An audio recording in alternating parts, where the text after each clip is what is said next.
What's going on, guys? Welcome back to my YouTube channel. In today's video, I'm going to talk to you about how and why food should be your best friend when trying to build your dream physique, your dream body, not something that you have to fight against. I'm going to talk about all the things that you're probably going to feel towards food or experience with food, and how you can actually utilize it properly to build and craft your dream physique, and how you need to look at it, the perspective that you should take. I'm going to tell you all this information based on what I learned personally and all the things that I went through when trying to fight food versus now when I realized that you can use food, eat a lot of food, and build that physique that you're looking for. In this video, I'm going to use my knowledge based on what I went through with myself, as well as everything that I do with my clients, the things that I hear from them, the things that I hear from you guys when I talk to y'all on the phone. But before we get into the video, of course, y'all already know, do hard shit, be confident, have the courage to be uncomfortable, and don't give a shit what anyone says about you.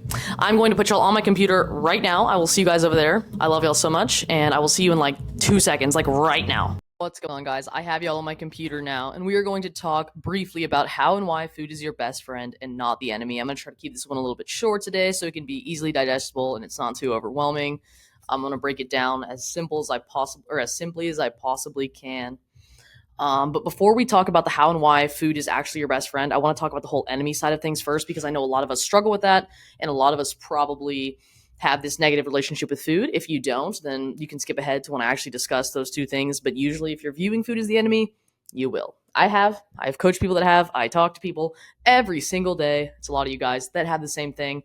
I want to help you guys through it because I know that I struggle with it personally, and I always tell y'all what I know I needed to hear back when I was younger. So if I can help anyone, I would love to help her. I can't, but I can help y'all, so I'm going to do so. So when looking at food, we usually demonize it because we get a feeling of maybe insecurity, frustration, or negativity in general about maybe our body image or maybe ourselves or our weight or something like that, and we get really in our heads. And naturally, if we were to just use critical thinking or maybe a little bit of deductive reasoning, we would make the assumption that we are overweight because of food, because the only way to gain weight is to eat food in excess or calories in excess. But the problem right there is that the issue is not food. It is the way that you're approaching it, the connection that you have to it, what you're using it for, and how you view it, right? Food is supposed to be your best friend, can be your best friend, can be the biggest point of leverage in building your dream physique. But because we have such a negative relationship, or we are fueled by insecurity or frustration, we tend to demonize it because of that negative standpoint that we have in our minds. And in reality, the problem was not food. It was the fact that you maybe saw food as a dopamine hit, or you were stressed and so you started eating, or you used food as a coping mechanism or for anything other than fueling yourself and, addressing your natural hunger cues. And you also probably tend to make poor food choices due to that stress, that insecurity, that frustration. And those poor food choices can lead to food obsession, food addiction. It can make you literally not be able to get a grip at times. And I know this because I speak from experience with personally when I experienced a lot of issues with binging, restriction, all that kind of stuff. I know that there are other issues in that realm that can get very specific, but that's mainly the standpoint that I'm coming from. But I've seen a wide range of it amongst my clients. When it comes to falling into those negative things where we demonize food, like I just said, food was never the problem. It was the way that you used it, and it was a lot of the psychological side of things, because I'm very heavy, you guys know this, I'm very heavy on the psychological part of building your dream physique, because when it comes down to it, any goal, getting from point A to point B, is psychological warfare. It is conquering yourself. And I'm one to say, I'm going to argue to say that nutrition is not, yes, it is science. Yes, it is there's a scientific way to approach nutrition and what macronutrients do to the body and how the human body works. Yes, I'm big on that as well. But what I'm really, really big on is the psychological side of nutrition, because the reason you can't adhere to things is not because the plan sucks. It's not for any other reason apart from who you are psychologically and what you're dealing with and what you're not facing up here. So if you do see food as the enemy, or you're struggling to adhere to nutrition, I can almost guarantee you that it has a lot to do with your mentality, or what you've got going on, or how you view food, or what you're using food for. And that's why you can't build your dream physique. That's why you can't stick to the nutrition that you say you're going to stick to. That's a part of the reason, because cheat meals and all these processed foods and sugar and fast food and all this stuff is purely eaten for a psychological benefit. Because if you were to think back to primal times, right? They weren't eating McDonald's, they weren't eating candy bars, they weren't eating all that stuff. And I'm not saying those things are bad. I'm just saying they are usually eaten due to a lot of psychological things or convenience or anything like that. But if we were being real, as humans, we're naturally made to eat our whole food diet based on just science, right? So when we think about that, I'm not saying that you shouldn't enjoy food or you can't use it for that psychological benefit. Like whenever cheat meals are implemented, let's be real, what you're trying to get from a cheat meal in terms of looking at it from your metabolism or diet fatigue or anything like that can be achieved by using the same whole foods, just increasing them or adjusting the ratios. But usually cheat meals are implemented, especially with bodybuilders and stuff like that, that have to really adhere to their nutrition for the psychological benefit. Like when they're about to crack, they need the psychological benefit of the cheat meal, of going out to a restaurant and eating fried foods or eating those kinds of things like candy, sweets, all that kind of stuff. So it really is a psychological thing if you are struggling with food being the enemy, or if you're scared to eat it, or you're scared to add it into your plan, right? And a lot of the times we make a subconscious linkage that restricting food leads to results because we're fueled by insecurity and frustration. And when we make that linkage, whether we know about it or not, therefore the opposing theory to that would be adding food is going to be the opposite of what our goals are, because we're so, I don't know, we have this like tunnel vision that our dream physique is losing weight, but our dream physique is something that we build. We don't know how much that weighs. So because we think that eating less will mean that we will weigh less, which yes, in theory it does, but we have to remember that, are we trying to weigh less, or are we trying to have our dream body, right? And so because we think that eat less, weigh less, then we think that's the dream body. But really, the dream body can be achieved by eating more, training better, being more efficient, using food as our friend, utilizing macronutrients both ecologically and scientifically. So yes, it's okay to have that cheat meal because you had a rough week, but it's when we lean on food too much in that sense to be a psychological helper that we begin to become overweight. So we kind of have to walk the line a little bit with that, right? You should always have some level of restriction, but it cannot be the all or nothing, because you will fall one way or another on either side of the spectrum, and it'll ultimately be something you cannot maintain for your entire life.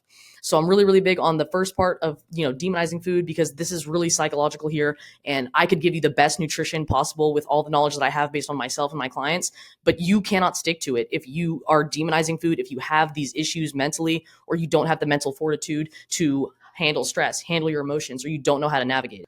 And so I'm really big on that. If you do struggle with that, I've made plenty of videos on it, which I will link at the end of this. And you can go look at my channel where I talk about the psychological warfare of nutrition, training, your fitness journey, manipulating your body, because your body does not change until your mind does. Let's go ahead and get into the part where I'm going to discuss why and how food can actually be your friend. So once you understand that the reason you probably demonize food is why you can't stick to nutrition, and it's something that you need to work on, and it's really not the food's fault, then you can get into the why and how. So when we look at why food can be your best friend, when crafting your dream physique, it's usually a lean, muscular physique, right? It's not something that's skinny fat. It's not something that's small. And when we make that correlation of restriction getting us results, yes, we will see the scale go down. Are we going to have a lean toned physique at the end of that as the scale's going down? Because we're probably losing muscle and fat because we're not fueling ourselves to build muscle, nor are we probably eating enough to maintain the muscle mass that we may currently possess.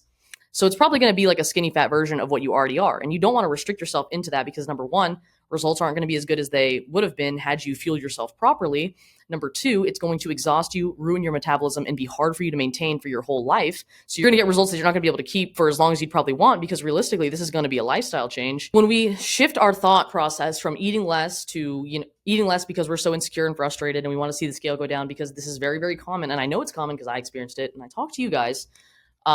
We need to have the opposing theory kind of be at the forefront. So when we add food, when we fuel ourselves properly to minimize fat gain or to promote fat loss, while also promoting muscle growth and allowing us to rest and recover properly so we can perform this entire fitness journey or the act of building muscle in the most efficient way possible, that way we can get the best results, keep the results, and not be so frustrated and negative all the time, you'll then be able to see the progress that you want and keep it, because you understand that dream physique is not something that you should have to restrict yourself into. Now, I did say earlier that you have to have some level of restriction, but you need to be able to walk the line with it. It can't be like always restricting and then going off the walls, right? The all or nothing thing. You have to, of course, live your life with some level of restriction at all times in every realm, but you also need to be able to have that cheat meal and be able to have that cheat meal. And you need to be able to have that piece of chocolate and only have that piece of chocolate, right? But you have to do the mental work to be able to do that. And it's when you can do that, you'll be able to build and maintain your dream physique and keep it. So when we understand the why of food being your best friend and the best point of leverage to building your dream physique, because the way that you manipulate the ratio of macronutrients that you have to each other in your program or in your nutrient plan, that's going to be able to allow you to manipulate your body composition. So when we talk about nutrition, we usually focus on a caloric number. That caloric number is just the tip of the iceberg, right? It's like the umbrella to which we're going to work with. A lot of us kind of stop at the caloric number and we're just like, okay, deficit, caloric number, I eat this, I lose weight. But like I keep reiterating, this isn't really about losing weight. It's building and crafting the dream physique so that you can keep it and you can be the person. Because a lot of you guys come to me like, I want to lose weight, I want to build my dream physique. But then when I ask about your goals and I ask about all these things, you're describing a person that you're not. You want to become a person that has this physique. So it's not just about the physique, but it's also you want to be confident. You want to be successful in other areas of your life, personally, financially, in your career, all those kinds of things. That's usually what you guys lay out for me when I ask a little bit more deeper questions behind the physique goal. And when we think about how to do that, it's always going to be about fueling yourself appropriately. I don't want you to starve yourself into your dream physique. I don't want you to restrict yourself in too much into your dream physique. Because of course, like I said, have to maintain some level of restriction, but we should also allow ourselves to indulge and enjoy our lives. Because if maintaining this physique consumes your life, your mind, your mental health, all that stuff, it's not your dream physique, because your dream physique is paired with a healthy mindset and it's paired with being able to enjoy life. So when discussing the actual how, it's about how you structure your macronutrients, whether it be implementing a form of carb cycling so that on the days when you're training, you're utilizing carbs to your advantage so that you perform better. And on the days that you're not training, you're giving your digestive system a break. You're not risking overflowing your glycogen storages because you're technically not burning through them because you're not training. So you're minimizing the risk of your body converting those carbs into fat. Again, there's not an exact point to which we can dictate when your body starts to decide to convert carbs into fat versus into energy. But on our rest days, we're generally not burning through those glycogen storages in which carbs are put. So we don't need to add the excess carbs because we're not doing anything. We don't really need it. On those days, you can increase a little bit of your fat levels. You can increase a little bit of your protein to help keep you full and give you a little bit more sustained energy. And then also on our training days, when we do start to implement more carbs, we'll be more sensitive to them and we'll feel more energy. It'll also help stimulate our metabolism and increase our energy levels because we're not having the same carb levels every single day. And you can get as crazy or as simple as you want with this level of carb cycling. So not only is it going to heighten your energy levels, but it's also going to yield to more muscle growth in the long run, and you'll be able to push harder in the gym, feel better, think better, so you feel like your workout's effective, you're not exhausted, you're not tired. And then post-workout on your training days, replenishing those glycogen storages that you just burned through with some more carbs, promote proper rest and recovery. More so about how we're structuring our macronutrients and the macronutrient profile of what that deficit entails. That was just an example of something that you can do with carbs. Doing small things like that can make you feel better, think better, perform better on the day-to-day versus going online, Googling a calorie deficit, throwing yourself into that calorie deficit, and then filling it with junk shit, whatever the fuck. And usually if you don't heal your relationship with food, you fill that deficit with the junk that you use to binge on or the junk that you use as an emotional crutch, and then it's not promoting you towards your goals. So you can see how this is inefficient, because just because you're not making the right food choices because maybe A, you don't know that they help or they can give you leverage, or B, you're still using it as an emotional crutch or you're using it as a dopamine hit, whether it be A or B, you're operating inefficiently. Can utilize all macronutrients for a multitude of different reasons when you're feeling certain things. And I usually do this on week-to-week check-ins with my clients. I monitor their energy levels, every single thing like that. And they tell me like, hey, I'm crashing at certain time during the day, or I'm feeling this. And I'm like, okay, let me adjust some things in your nutrition, because when you tell me that, this is what it means. So I'm going to do this. Right? So making changes, tracking everything. I'm big on what you track, you improve. If you don't track things, how the hell are you going to know where the problem is? And it's not something that you have to track forever, but you're currently in a situation that you don't like. In order to get you out of there and be able to help you keep this forever, we have to A, learn how your body works, learn what works best for you, and B, lose the excess body fat that you have. And then once you lose that body fat by either putting yourself in a deficit or maintenance or manipulating your macronutrients to build muscle and lose fat, then you'll have the base, right? So you'll have the base, minimal body fat. You can perform like an athlete. You can train efficiently. When you train efficiently, you can put on more muscle mass. When we train efficiently, we put on more muscle mass. It yields better results, more efficient results. We experience less frustration. We're less likely to give up. Once we build that base and we've lost that body fat, we can manipulate our nutrition, even put ourselves in a surplus, but manipulate the macronutrients. So we're keeping body fat minimal. Obviously, if you're going to be in a surplus, you're going to put on some, but then we can use those extra macronutrients that we're adding by being in that surplus to fuel ourselves more for our workouts and allow us to be able to push harder when we're training, allow us to be able to recover better and faster so that we can put on more muscle. And that's why people bulk, because the extra macronutrients are helping them build muscle. A lot of people bulk incorrectly because they're just slapping a calorie number on something, filling it with all these excess fats, when are these fats even making your training better? Is you eating 6 eggs and 10 avocados just because you want to hit a caloric number actually making your training better and helping you build muscle? Or are you just trying to put on weight?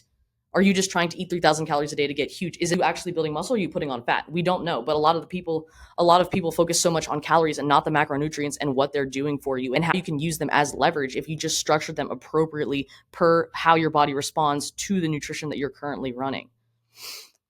So when you realize that food is not the enemy and you use protein to build your muscle, carbs to give you energy, whether you implement a form of carb cycling or not, and fats to regulate your hormone production and give you some longer lasting sustained energy, you will understand that if you structure everything properly, you don't need to be in a crazy, super steep deficit unless you're obese. You need to focus on building muscle, losing fat. And then once you lose that fat, you'll have that muscular base. When you have that muscular base, the more you will appear lean and toned when you are carrying a bit more body fat, right? So my first bulk, I was soft. I was like, wait a minute, like I thought I built all this muscle. Why do I look like this? I don't really like it.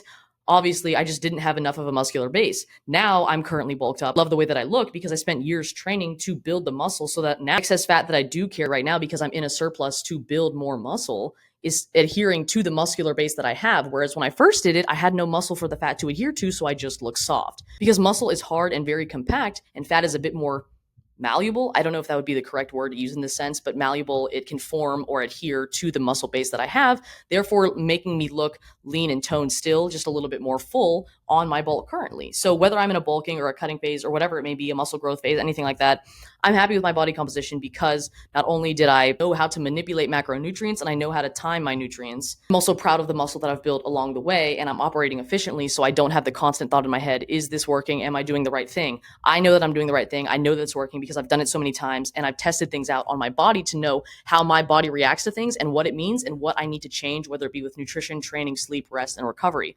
That's why I always encourage you guys to learn you. What happens to me, what works for me, what my body does is probably nothing similar to yours. It can be, but it might not be as well. Take the time to learn you. Watch a million people on YouTube. Watch all these people that tell you this and tell you that, and take little tidbits of every single person and figure out what works best for you, because what works for someone may work for you, but something that also works for them may not work for you too. So take all this information and take a look at yourself, both psychologically and physiologically, to figure out what works best for you.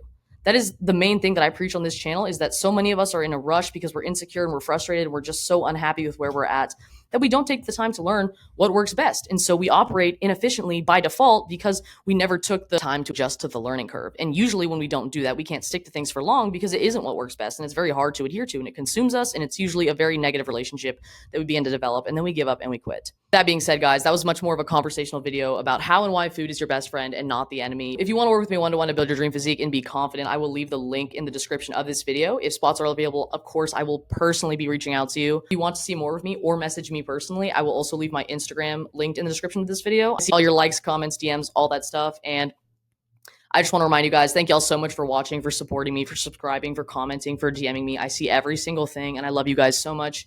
As always, do hard shit and be confident. But most importantly, if you're contemplating starting, start right now. There will never be a perfect time. You cannot save time. You can only spend it. So quit wasting it. I love y'all so much, and I will see you guys in the next one.